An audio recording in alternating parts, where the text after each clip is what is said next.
हम सभी लोग हनुमान मंदिर में जाते हैं और उनकी हनुमान चालीसा भी पढ़ते हैं, लेकिन फिर भी हम लोगों को हनुमान जी के बारे में पूरी जानकारी नहीं है।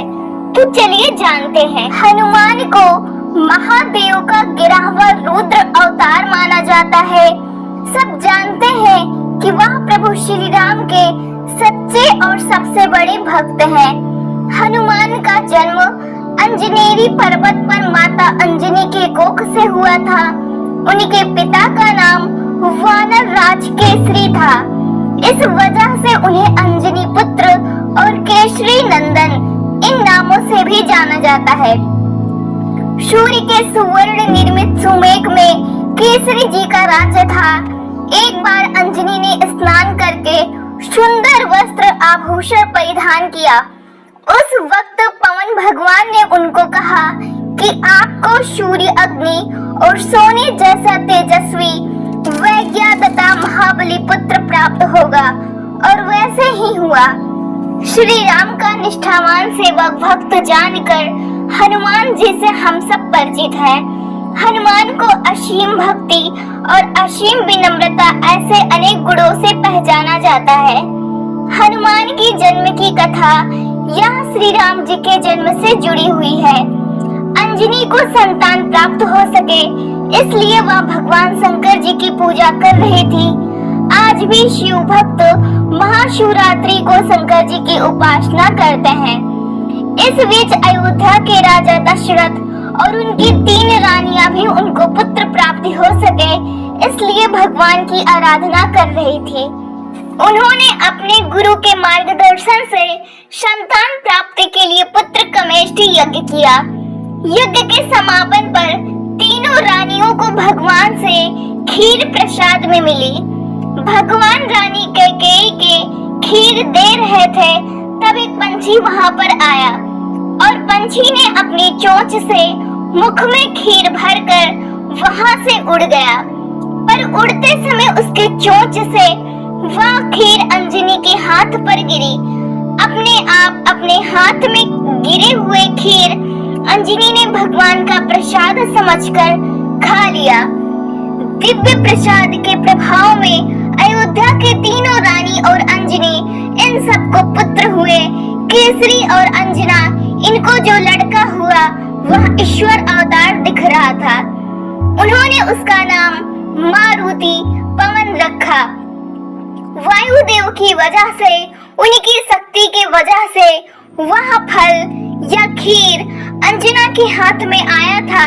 इस वजह से मारुति को पवन पुत्र भी कहते हैं। शंकर जी की कृपा से होने वाला यह बलवान मारुति रुद्रावतार मतलब शंकर जी का अवतार होने की श्रद्धा से लोग उन्हें मानते हैं।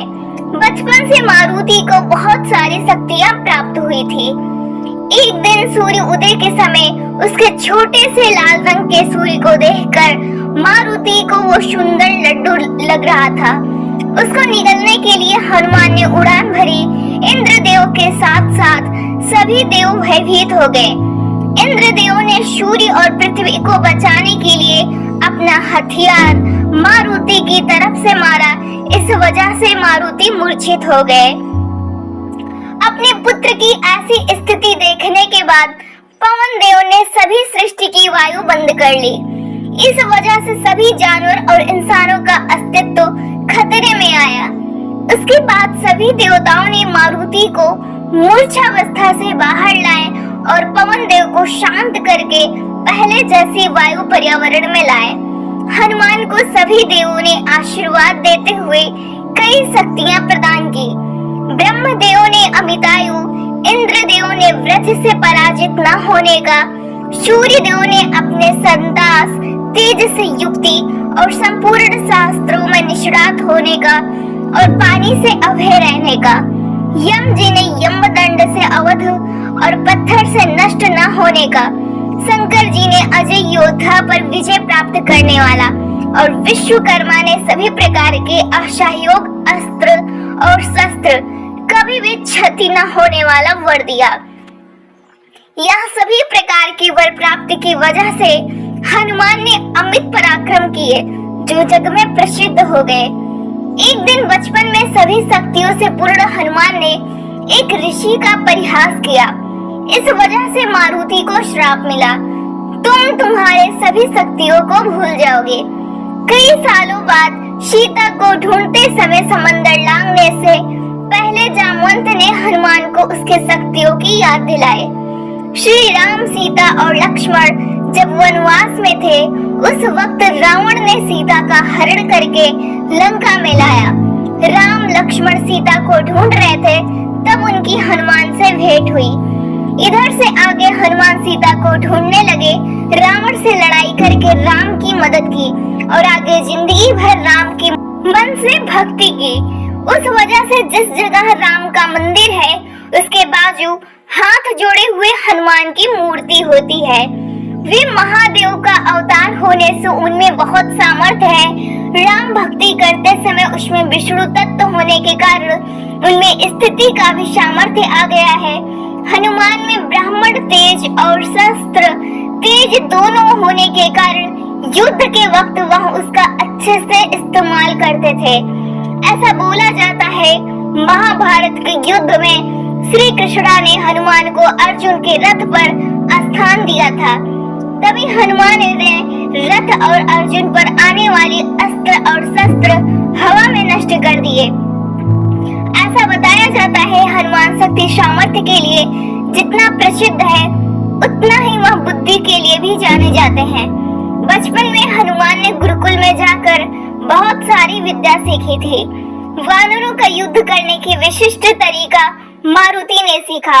हनुमान को खूब सारी भाषाएं भी आती थी, इसलिए राम लक्ष्मण की खबर निकालने के लिए सुग्रीव ने हनुमान को भेजा था और इसलिए सीता को ढूंढने के लिए हनुमान को भेजा गया। समुद्र लांघना, समुद्र पर सेतु खड़ा करना, दुश्मनों का नाश करना, लक्ष्मण के लिए संजीवनी बूटी लाना, इससे हनुमान की शक्तियों का अंदाजा मिलता है। हनुमान चिरंजीव मतलब अमर है, ऐसी भक्तों की धारणा है। इस वजह से आज भी भक्त बोलते हैं कि वह भक्ति के रूप में अभी भी जिंदा है। हिंदू धर्म में हनुमान जयंती यह बड़े आनंद से और उत्साह से मनाई जाती है।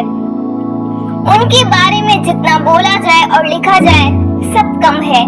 जब जब कोई संकट आए वो याद आते हैं, जब जब जी घबराए वो याद आते हैं, जब जब बल और बुद्धि की बात हो उनकी याद आती है, जब सच्ची भक्ति और भक्ति की चर्चा हो उनका नाम लिया जाता है। आज भी हर घर में हनुमान चालीसा गाई या सुनी जाती है।